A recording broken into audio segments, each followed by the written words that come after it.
मित्रों नमस्कार, मैं हूं राकेश कुमार। आप देख रहे हैं मत अभिमत।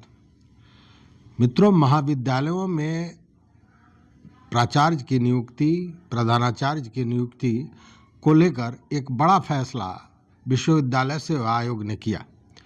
और वह फैसला निर्णय ये था कि जो महाविद्यालयों में प्रधानाचार्यों की नियुक्ति होगी उसमें आरक्षण लागू किया जाएगा। मतलब आरक्षण का जो नियम है उस नियम के तहत नियुक्तियां होगी महाविद्यालयों में प्रधानाचार्यों की।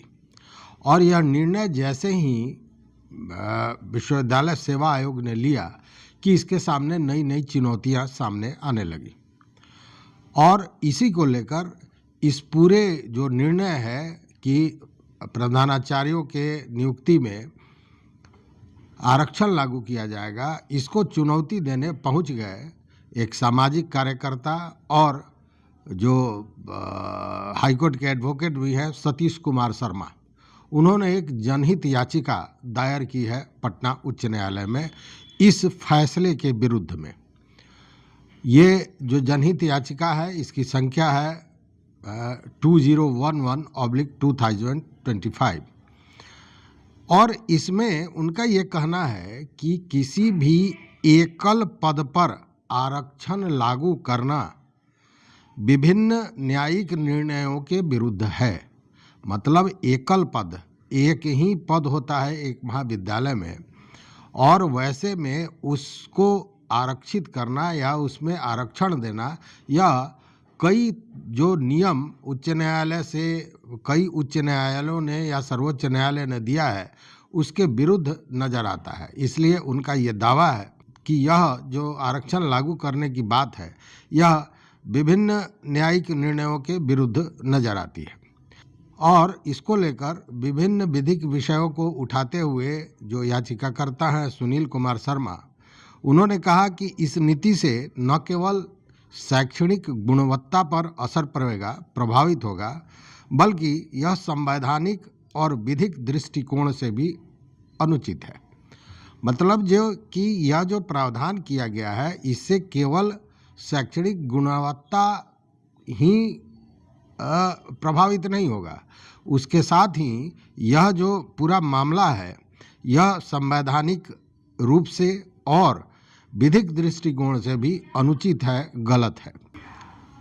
यह जो जनहित याचिका दायर की गई है इसमें जो मामले सामने रखे गए हैं, जो बिंदु रखे गए हैं, जो अपनी बात मतलब उस निर्णय के विरुद्ध जो उन्होंने पॉइंट रखा है, बिंदु रखा है, वो ये कि किसी भी व्यक्ति की नियुक्ति या पदस्थापन केवल ऐसे महाविद्यालय में की जानी चाहिए जहां उसका विषय हो।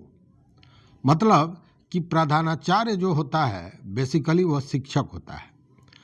तो जो प्रधानाचार्य जिस महाविद्यालय में नियुक्त किया जाए वहाँ कम से कम वह विषय, उस विषय की पढ़ाई उस महाविद्यालय में होती हो, तभी उसको वहाँ प्रधानाचार्य के रूप में नियुक्त किया जाना चाहिए। ये कहना है याचिका दायर की है उसमें।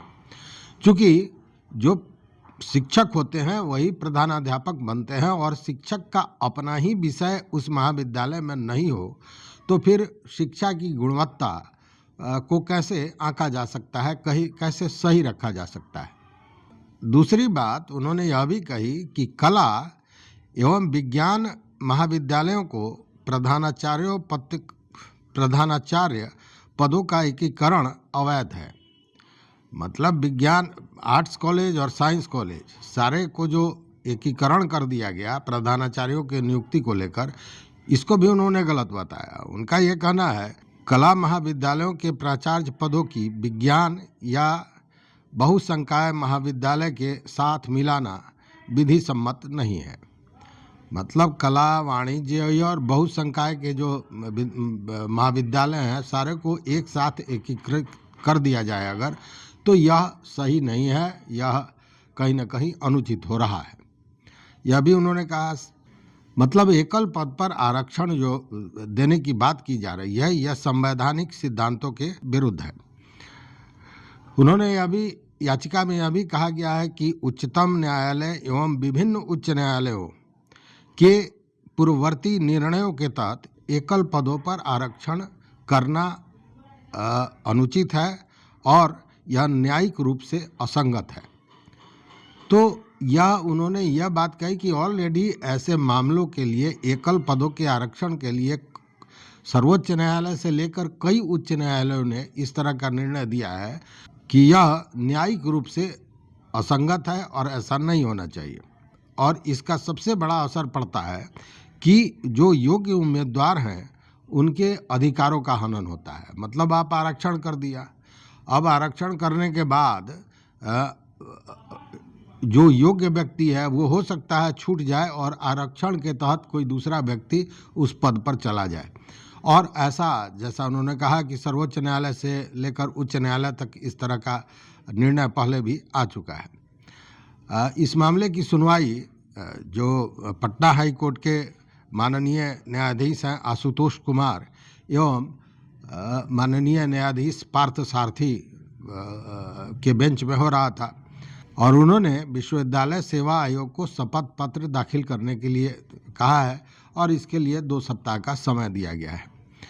सतीश कुमार का दावा है, जो याचिकाकर्ता हैं उनका दावा है कि यह निर्णय शिक्षा एवं प्रशासनिक संतुलन के सिद्धांत के विरुद्ध है। अगर ये सारी चीज़ें होती हैं तो कहीं ना कहीं जो शिक्षा की गुणवत्ता है उसमें कमी आएगी और प्रशासनिक संतुलन भी नहीं बना रहेगा, जैसा सतीश कुमार का इस याचिका में कहना है। साथ ही उन्होंने यह भी कहा है कि केवल यह नियुक्ति में पारदर्शिता एवं निष्पक्षता की प्रक्रिया ही नहीं है, बल्कि यह आरक्षण नीति एक न्यायिक निर्देशों के दायरे में आने वाला संवेदनशील मामला है।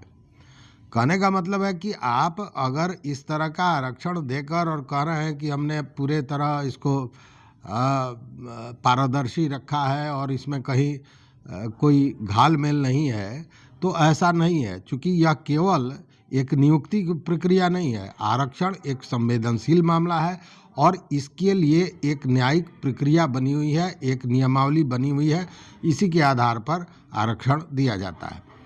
तो यह मामला अटक गया है। अब देखिए फिर जब इसका अगला डेट आता है तो क्या होता है। लेकिन कहीं ना कहीं सतीश कुमार शर्मा ने जो यह अपना दावा प्रस्तुत किया है, अगर यह होता है तो निश्चित रूप से ये जो नियुक्तियां हैं, इसकी जो प्रक्रिया है उसको पूरी तरह प्रभावित करेगा।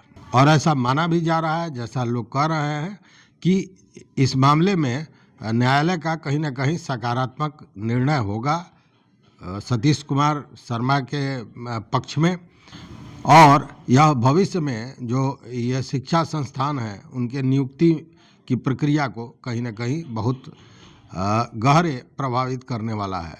और यह लड़ाई जो है सो पूरी शिक्षा व्यवस्था एवं प्रशासनिक नीतियों के लिए बड़ा महत्वपूर्ण माना जा रहा है। तो इसके पूर्व भी सतीश कुमार शर्मा ने कई मामले जनहित याचिका पेश कर चुके हैं और उसमें उन्होंने जीत भी हासिल की है। वो इस तरह के मुद्दे को उठाते हैं जहां किसी के अधिकारों का हनन हो रहा है और फिर एक बार ये प्रधानाचार्यों की नियुक्ति को लेकर उन्होंने यह जनहित याचिका दायर की है। अब कोर्ट ने मांगा है शपथ पत्र। विश्वविद्यालय सेवा आयोग किस तरह अपना शपथ पत्र में क्या जवाब देता है उसके आधार पर फिर अगली सुनवाई होगी। जो भी होगा फिर बताएंगे आपको। तो देखते रहिए मत अभिमत। मित्रों, चैनल पर नए हो तो सब्सक्राइब कीजिए, लाइक कीजिए, दोस्तों के साथ शेयर कीजिए और अपना विचार जरूर दीजिए। बहुत बहुत धन्यवाद। कोटिशः आभार।